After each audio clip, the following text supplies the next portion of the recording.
Well, the Go Girlfriend series has certainly been very popular since its introduction onto the New South Wales harness racing calendar, giving mares from all over the state the opportunity to race at various centres before coming to Menangle for the big money.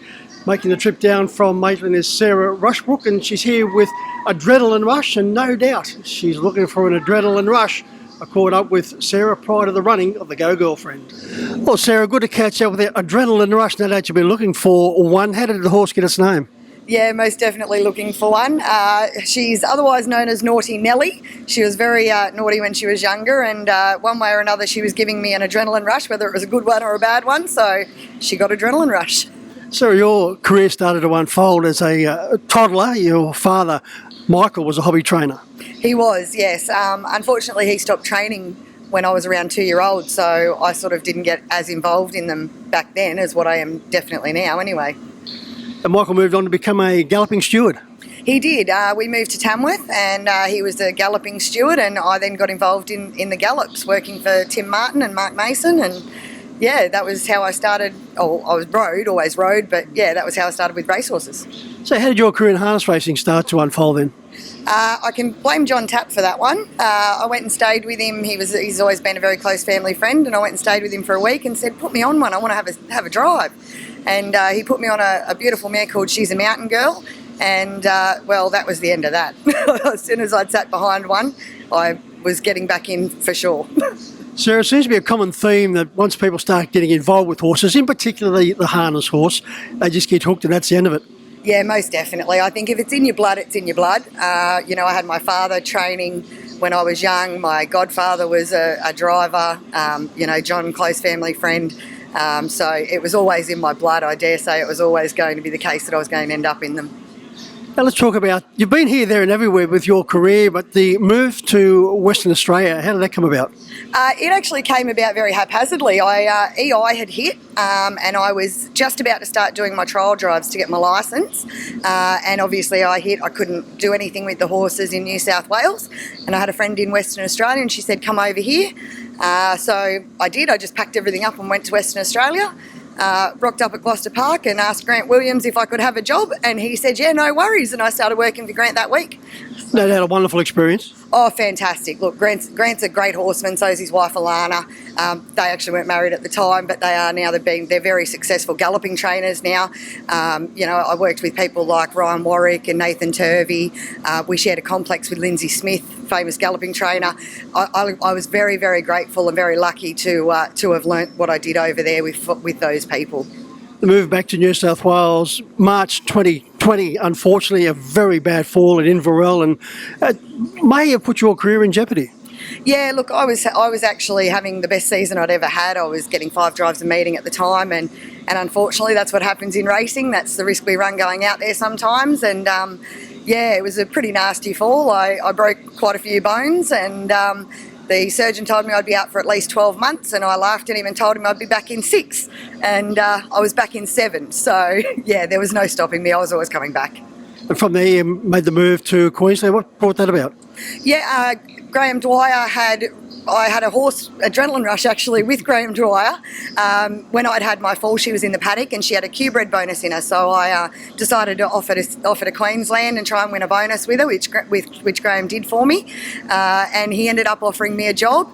And just unfortunately just wasn't quite getting the opportunities I was hoping for going up there, and probably missing a few friends back home, and decided to come back to New South Wales. Yeah, that was Feb 2022 and everything's settled down nicely now. Yeah, look, I'm back I'm in Maitland at the moment, and actually staying with Robin Hosking, and they've looked after me no end there, taken real good care of me. So yeah, look, only got the 2 horses in work at the moment, but yeah, still more to come in.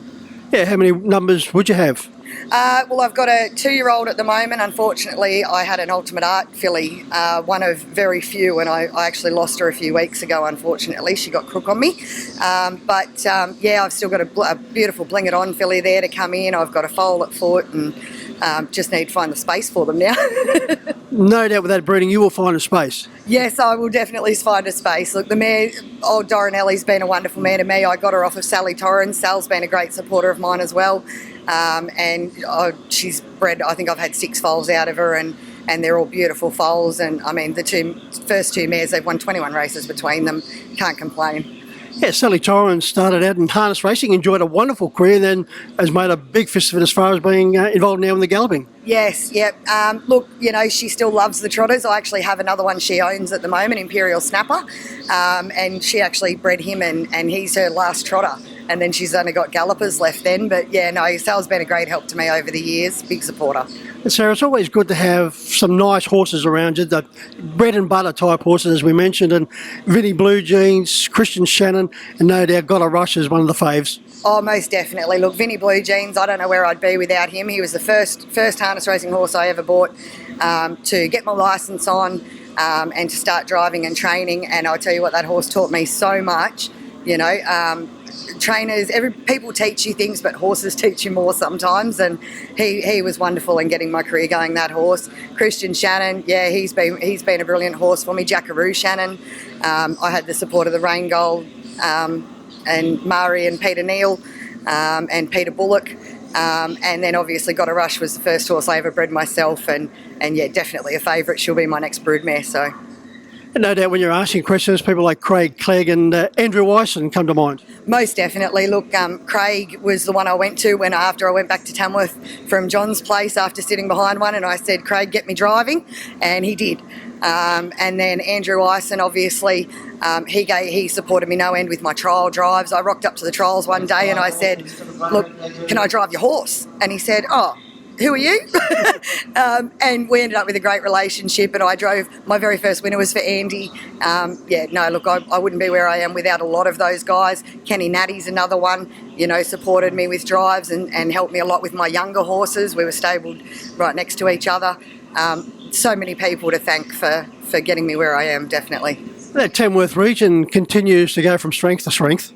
Certainly does, yeah. Look, now that harness racing have bought the Paceway, they're putting a lot of money and effort into it. There's plenty of horses there, probably not enough racing for them, to be honest. Part of the reason I'm now further south, just for the more racing. But yeah, no, look, going ahead in leaps and bounds at the moment, Tamworth, for sure. No doubt, as far as guidance is concerned, Robin Hosking, with over 50 years experience in the business, now that he's close by, you can call on him. Oh, most definitely. Yep, no, beautiful man. And yeah, they look after me, and they, of a morning if I'm at work, they'll say, do you want us to jog your horses for you? So like they often work my horses for me and they'll feed them for me if I need them to. Absolutely beautiful people. And Sarah, that work you speak about is working with none other than one of the outstanding galloping trainers, Chris Lees. Yes, yep, working at Ellalong Farm at his pre-training injury complex, spelling complex. And look, I love it out there. It's wonderful, a lot of variety. I can go from putting horses on the water walker to treadmilling horses, looking after injuries. I really enjoy it out there. You also did some important work as a carer as well. I certainly did, yeah. For a long time I was a disability carer. I had one major client, her name's Amy Wheelhouse, and her parents are actually now involved in harness racing because of me. They actually they've bought a few brood mares and they're breeding a few of their own, and they're getting right into the harness racing now. Never had a harness horse before. Well, Sarah, it's been great to catch up with you. Good luck tonight and good luck moving forward. Thank you very much.